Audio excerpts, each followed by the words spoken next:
Hi guys! This is Teacher Ricky of Trimix Colleges, and we are in our series on how to appreciate works of art. Now, this channel is for anyone and everyone who wants to understand art. We will give you tools, break it down, for you to understand and appreciate all forms of art.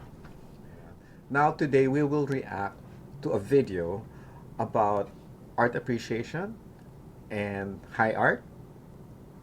High art. Now, this video was produced by True TV. The title of the series is called Adam Ruins Everything, and in its episode, it's called How the Fine Art Market is a Scam. It was uploaded on August 12, 2017 by True TV on YouTube. So let's watch the video, okay?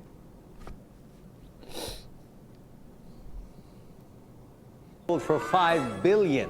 Of course it did. It's brilliant. Oh, it's performance art! These rich snobs don't know more about art than you. They're mostly just here to make money. We're told that art like this is so expensive because it's the best in the world. But the fact is, you're looking at a massive price-fixing scheme that benefits wealthy collectors and excludes artists like you. Adam, shush it! The prices here are high because the art is objectively good. Nope, the prices are high because a small group of galleries and collectors decided it was good. And once they do that, the price goes up, whether or not anyone else agrees. You, paint something. Crazy. Using a hot dog. I declare this valuable art. Go find more tubed meat. We're gonna be rich. Well, outsider art is a rich tradition. How much is this worth? There's no way to tell. Big galleries actually keep their prices a secret so they can change them depending on who the buyer is. For you, my friend, 10 grand. And for you, my enemy, 200 grand. And they do their best to keep out buyers who aren't considered elites. Daniel Radcliffe once tried to buy a fancy painting, but he was denied when the dealer told him he was waiting for a more prestigious Harry Potter! collector. For you, not for sale. Please, sir. I just want one painting that doesn't talk to me. Why are you doing this to me? Because if the gallery only sells to art world elites, they'll be seen as a better brand, which means all of their other paintings will be worth more. Oh my god. That is shady behavior. Well, luckily we outsiders could just go to art auctions. They're democratic open markets where anyone could buy. Sorry, but the major auction houses She's so are just naive. as rigged as the galleries. Auctions play all sorts of dirty tricks to drive their prices up, like straight up paying people to bid. Let's start the bidding at $4 million. Do I see 4 million? 4 million. And if the bidding is too slow, auctioneers even use a practice called chandelier bidding. They just point to a random spot above everyone's heads and pretend to see a bid. And I see 5 million from the bidder in the back. She's my girlfriend who you don't know because she lives in Canada. Whoop, she's back across the border, so don't turn around. Oh, whatever. 6 million. Why are you okay with this? Oh, simple, darling. I own other paintings by this artist. So Wow. when this one sells high, it increases the value of my entire wow. collection. Sometimes we even bid anonymously to drive up the price. Up next, we have a fine condiment-based work from an emerging artist. Ooh, I want to bid on this one. We should all bid on this one. Let's start the bidding at $7 million. This shady market can also be manipulated by crooks who use it to defraud the government and launder dirty money. This I heard about Hello, this. I would like to buy a painting from your fine gallery using legitimate cash monies. The red is paint. But not all collectors are crooks. I mean, there's good people out there who donate their collections to museums. Sure, and that seems very charitable until you remember that that donation is also a tax write-off. And here's where it can get really shady. The collectors hire their own appraisers to determine the value of the art they donate, so they can use it as one big tax dodge. You owe 40 million in taxes this year. Oh, what if I donate this painting worth 40 million? Oh wow. At the end of the day, this is what the fine art market is. A few rich people passing money around. No! No, then I want no part of this. Screw this gallery and screw this opening. Oh, I won't make it in naive. the fine art world on my own. Sorry, that's not really how it works. Persephone, this is Allison Schrager. She's an economist and journalist at Quartz who's reported on the fine art market. Not only is the fine art world manipulated financially, it's also extremely exclusive. Only a small share of artists are allowed to succeed, and only their work is considered valuable. And those aren't necessarily the best artists. Often, they're just the ones who are best at marketing themselves and at playing the gallery game. One art dealer I Wow. spoke with even admitted that the art you buy in the street is cheaper and often just as good. It's just not as prestigious. So big collectors and museums just aren't interested in it. And that means this small group of ultra-wealthy investors ends up defining what fine art is. So A the small fine art group of world is people. all a lie. And it's all about money and who gets into this stupid, snobby club? More or less.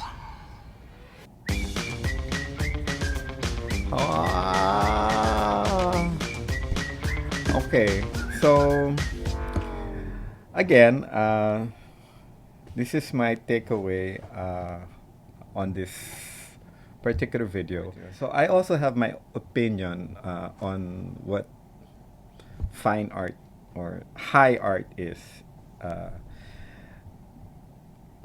First of all, let's discuss the main character. The main character is a young artist who has no idea that, you know, all of this is happening in the art scene.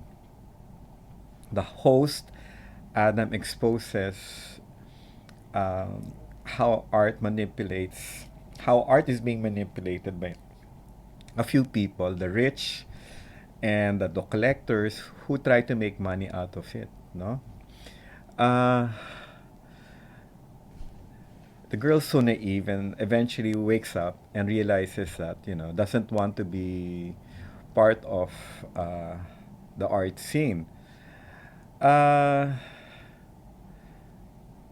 kind of sad also. You don't want also that, you know, you don't want also that people get turned off with art or through art. Now, does this happen in the Philippines? Yes. I've been to some galleries and it does happen. So what do we do?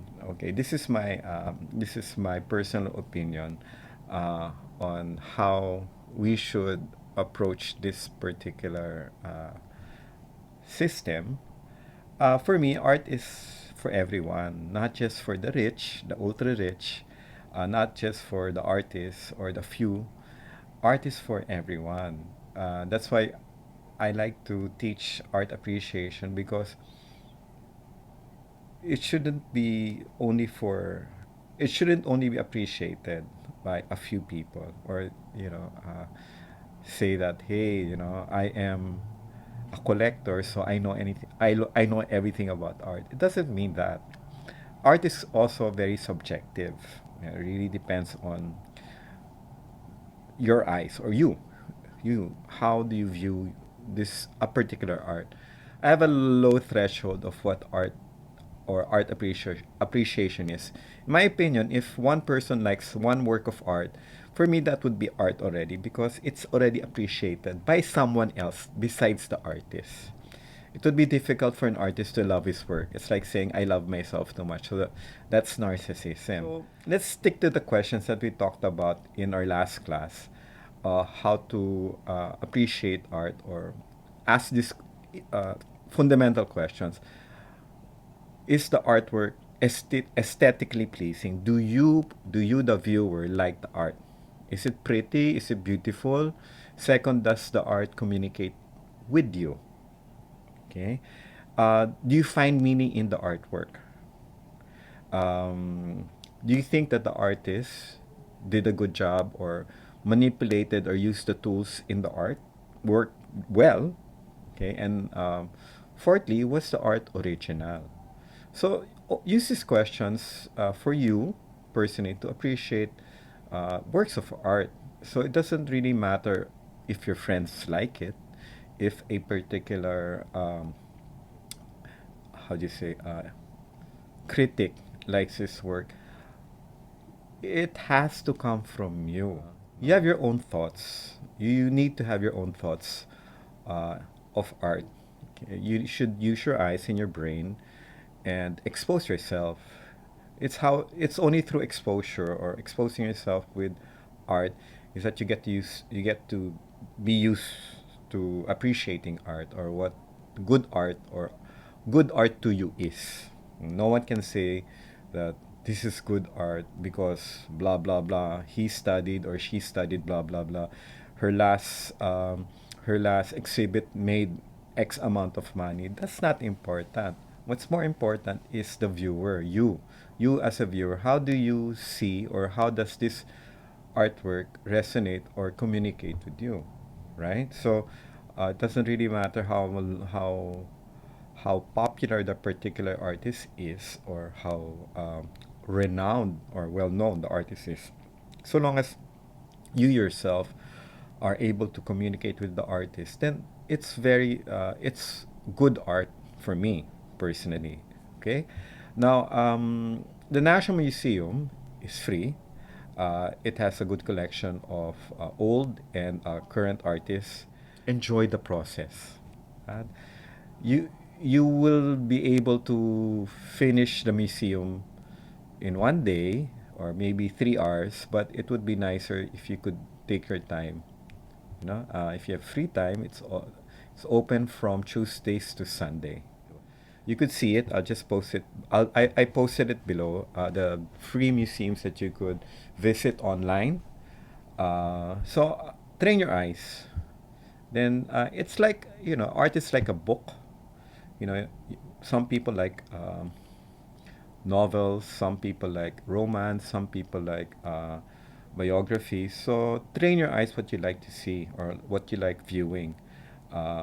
Find out more about the artist. Do your own research. Have your own opinion on the artwork, because your opinion matters. It doesn't really matter what a critic says. Oh, this is a good painting because like this, like that, like that. Again, art is very subjective. A true work of art is like a person. It communicates with you. No, you don't get to know a person in just one sitting. For example, when you meet someone, you say hi, hello, and then after a while, wow, I know that person so well. I really like him. It's not like that. So, you visit the person, you meet the person, you talk to the person, you find out about the person. Hey, you know about this guy. So, it's the same thing with an artwork. A really good artwork. A really good artwork communicates with you. Okay, not in a spooky way. I mean, again, diba? Art is communication. An artist is trying to communicate something from his artwork. So, with that, the more you try to look at it, the more you observe it, and you do your research about the artist and the painting, then you understand the painting more, and it becomes a personal interaction, and you really get to know the painter as well as the painting itself.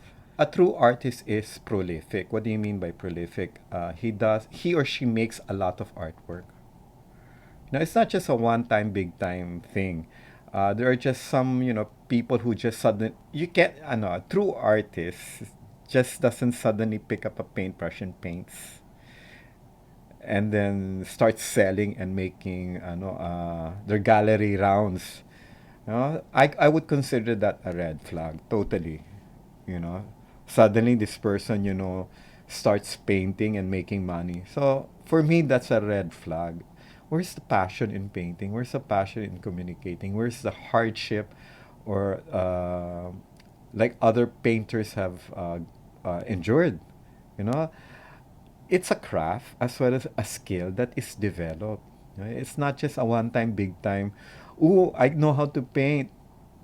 No, a person develops his craft as well as his art. If a person just started painting and makes money, it's so questionable. So questionable. I know some people who are like that, and I go, wow, ooh, I see. I already know where they're coming from. It's all about the money, money, money, no? It's not about, passion, you know, or trying to say something. It's about making money. You could tell. You could really tell. Okay. How did that happen? You know, he or she started selling already. What? Yeah, it's frustrating. Art and its appreciation is not just for the rich and wealthy. You know, art is like a really good book. You know, it transports you. It tells you a story. We just need to be more, instead of reading, we observe, we look and watch. We take time to absorb what the artist is trying to tell us, or even what the painting is trying to tell us. So in summary, there are still great works of art. I cannot say that all artwork in the market is bad or for profit making. Okay, but there are those who do profit from art. Okay, as what the video said, not only in the U.S. but also here in the Philippines. Art is also very, very subjective. This is the third time I'm saying art is very subjective. Now, this is my summary. No, train your eyes, see what you like, okay, and go for that. You know? Find out more about the artist. Do your own research about it. Have your own opinion about the artwork.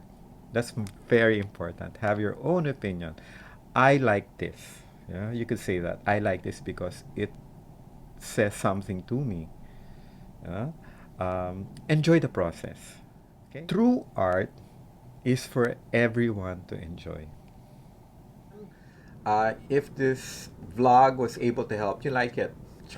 And then if you think that this vlog can also help other people, please share it. Now, if you want also to get updated with the latest video that I upload, please hit the subscribe button.